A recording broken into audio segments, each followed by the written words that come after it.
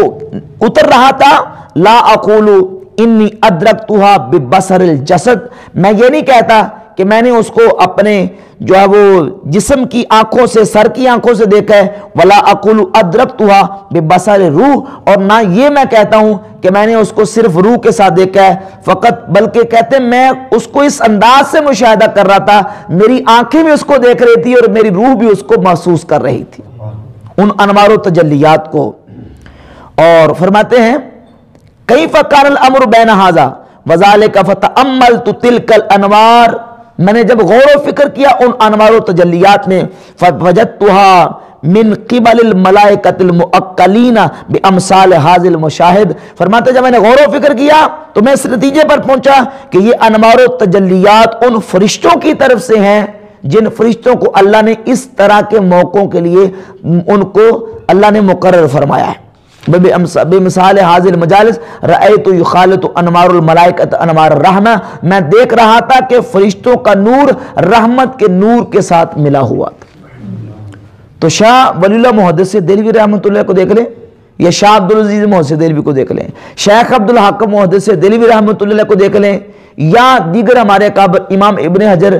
مکی رحمۃ اللہ حاتمی کی کتاب آپ مولد النبی دیکھ لیں، مولد رسول ابن کثیر کی دیکھ لیں، اس طرح مولد روی امام ملا علی قاری رحمۃ اللہ کی دیکھ لیں، ما ثبت بالسنہ شیخ عبدالحق محدث دہلوی کی دیکھ لیں، وہ سب علماء نبی کریم علیہ الصلوۃ والسلام کی میلاد کی اس محفل کو مستحسن اور باعث ثواب اور حضور نبی کریم علیہ الصلوۃ والسلام کی محبت اور حضور کی تعظیم کا ایک ذریعہ سمجھتے ہیں۔ بلکہ میں اس سے آگے بات کر دوں کہ غیر مقلدین کے بہت بڑے چوٹی کے مقتدا اور پیشوا ابن تیمیہ اپنی کتاب اقتداء صراط مستقیم میں میلاد کی محفل پر تذکرہ کرتے ہوئے، تبصرہ کرتے ہوئے، اقتداء صراط مستقیم کی جلد ثانی صفحہ نمبر 615 یہ سعودیہ سے شائع ہوئی ہے، اس پر لکھتے ہیں کذالک ما یحدث بعض الناس، ایسے ہی ہے جس طرح لوگ بیان کرتے اما مداحات للنصارى فی میلاد عیسیٰ علیہ السلام، کہتے ہیں یہ جو مسلمان میلاد کی محفلیں کرتے ہیں یہ عیسائیوں کی ریس میں اور عیسائیوں کی مشابت میں، جس طرح وہ عیسیٰ علیہ السلام کا میلاد مناتے ہیں نا، مسلمان بھی اس طرح محفل میلاد اپنے نبی علیہ الصلوۃ والسلام کی مناتے ہیں۔ وَإِمَّا مَحَبَّةً لِلنَّبِيِّ صلی اللہ علیہ وسلم وَتَعْظِيمًا، یہ جو کام کرتے ہیں یا یہ حضور علیہ السلام کی محبت اور حضور کی تعظیم کی وجہ سے حضور کے میلاد کی محفل سجاتے ہیں۔ اب ابن تیمیہ صاحب لکھتے ہیں واللہ قد یصیبہم علی ھذی المحبۃ والاتحاد، اللہ ایسے لوگوں کو جو حضور کی محبت اور تعظیم کی وجہ سے میلاد کی محفل سجاتے ہیں، اللہ ان کو اس محبت اور اجتہاد پر ثواب عطا کرے گا۔ کیا کرے گا؟ ثواب عطا کرے گا۔ تو ابن تیمیہ صاحب بھی اس بات کو مان گئے کہ جو امتی نبی کریم علیہ الصلوۃ والسلام کا محبت اور تعظیماً حضور کی میلاد کی محفل سے جاتا ہے، حضور کا میلاد مناتا ہے، اللہ اس کو کیا دے گا؟ ثواب۔ اور اللہ کے فضل و کرم سے اہل سنت نبی کریم علیہ الصلوۃ والسلام کے محبت اور تعظیم کی وجہ سے ہی سرکار دو عالم علیہ الصلوۃ والسلام کا میلاد مناتے ہیں، اور یہ میلاد منانا حضور کے صحابہ کی بھی سنت ہے، اور میلاد کو بیان کرنا خود رسول اللہ صلی اللہ علیہ وآلہ وسلم کی سنت۔